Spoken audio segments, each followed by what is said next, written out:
You know, looking back on it now, I can almost laugh about the whole thing. But at the time, man, it felt like my world was crumbling. Alex, by the way, mid-30s, living in Chicago, working in tech sales for a mid-sized software company called Technova. We'd been around for about a decade, specializing in cloud solutions for small businesses.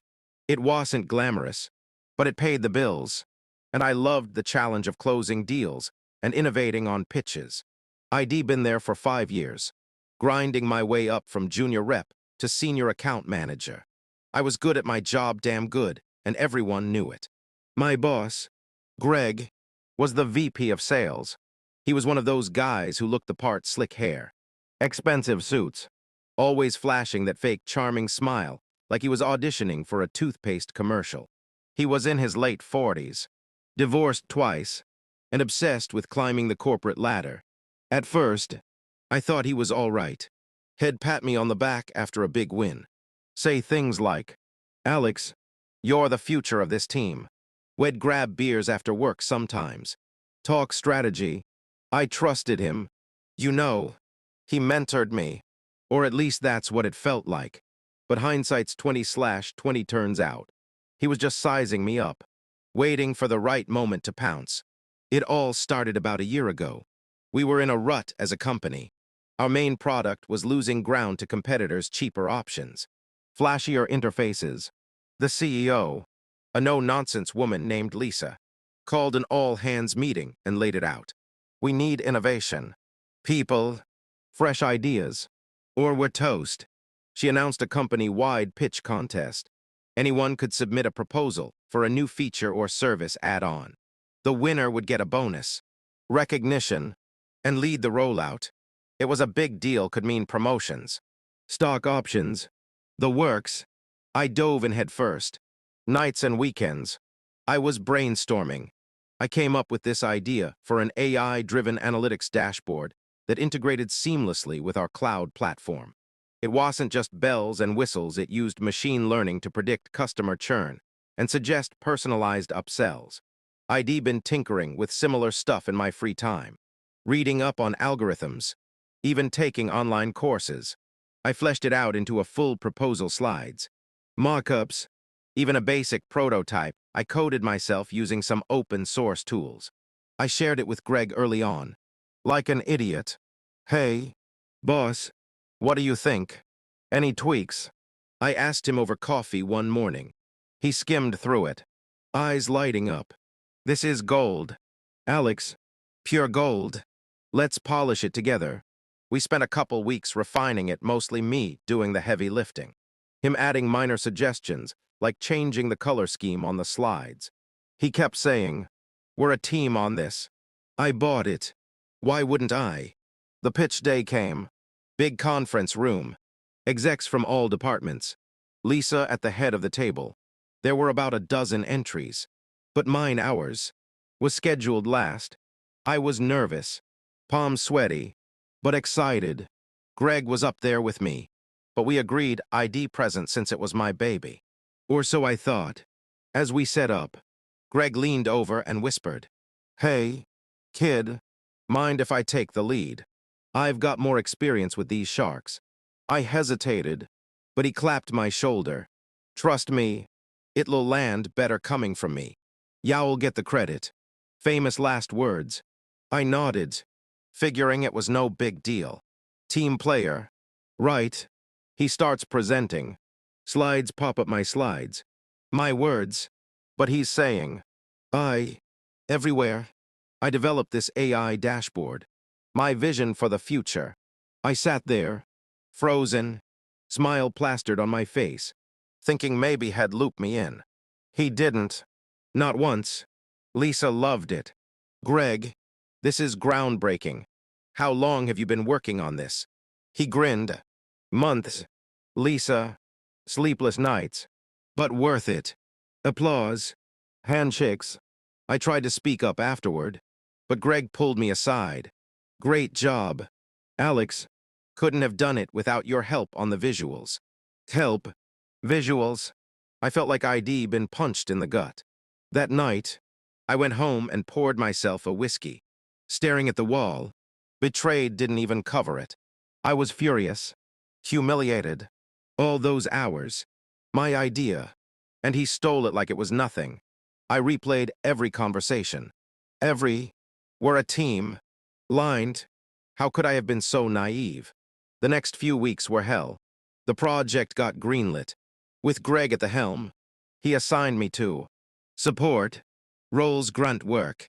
Basically, colleagues congratulated him, and ID force a smile. Say, yeah, he's brilliant. Inside, I was seething. I couldn't sleep.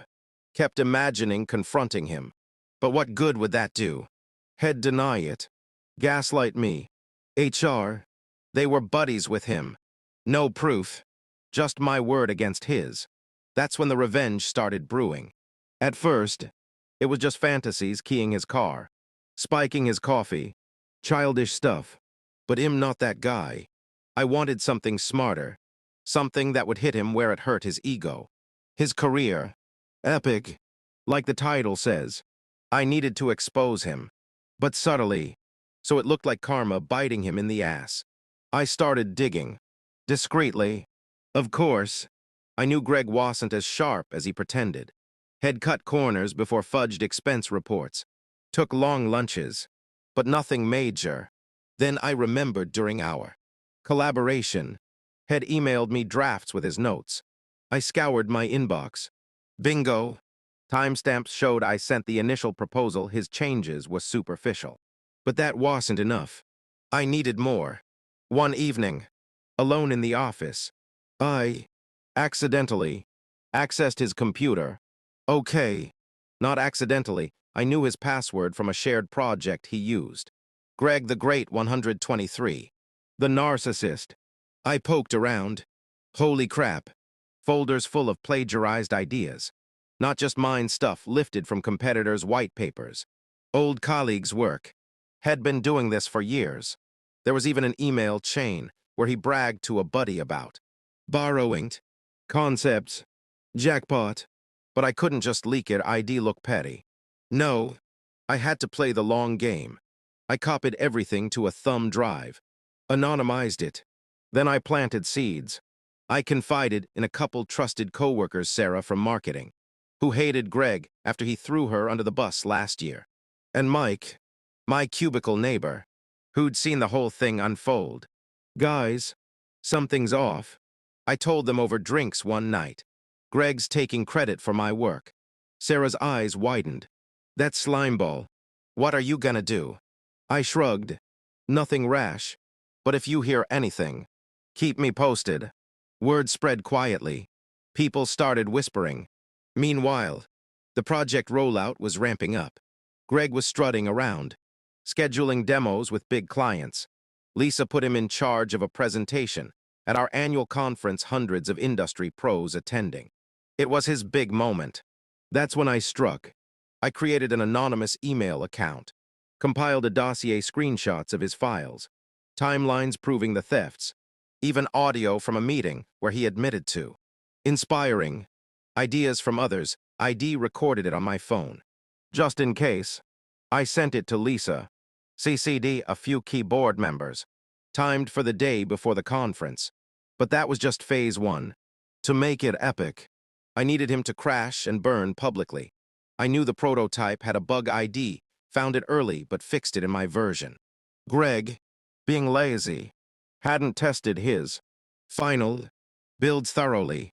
I may have suggested to IT that they use his untouched demo file for the conference setup. Hey, Greg said this one's good. I told the tech guy, who didn't question it. Conference day, Vegas hotel ballroom. Lights dimmed, Greg on stage in his power suit. In the audience. Heart pounding. He launches into the pitch. Ladies and gentlemen, behold the future of analytics. Slides up my slides. Then the demo. He clicks to run the AI simulation. Glitch. The dashboard freezes. Spits out nonsense data predicting negative churn rates, suggesting upsells to bankrupt companies. Laughter ripples through the crowd. Greg sweats. Stammers. Technical hiccup. Folks, let me just. It gets worse. The screen blue screens. Then pops up an error message ID subtly embedded. Idea credit Alex Thompson. Okay, that was a bit on the nose. But in the chaos, no one noticed it was intentional. He bombs. Hard. Lisa's face is stone. After, she pulls him aside, I overhear snippets. Explain this. The anonymous email had landed that morning. By evening, whispers everywhere plagiarism allegations. Incompetence. Greg tried to spin it. Called a team meeting next day. Folks, there's been a misunderstanding. Alex here helped, but the core was mine. I stayed cool. Greg, we both know that's not true. Sarah chimed in. We have seen the emails. Mike nodded. The room turned. Lisa investigated. Fast. Within a week. Greg was out. Resigned. They said. But we knew better. Turns out, my dossier uncovered more heads stolen from others too. Karma. Right. Me. I got the project lead. A raise. Apologies from Lisa. Alex, we should have seen it sooner. The conference flop turned into a win. We fixed the demo. Relaunched it as my innovation. Clients loved it. Sales spiked. Looking back, revenge felt sweet. But it taught me something bigger. Trust your gut. Document everything. And don't let snakes slither away. If you're in a similar spot, don't rage, quit, play smart. Triumph comes from rising above. Im's thriving now. And Greg, last I heard, he's selling used cars, epic, huh?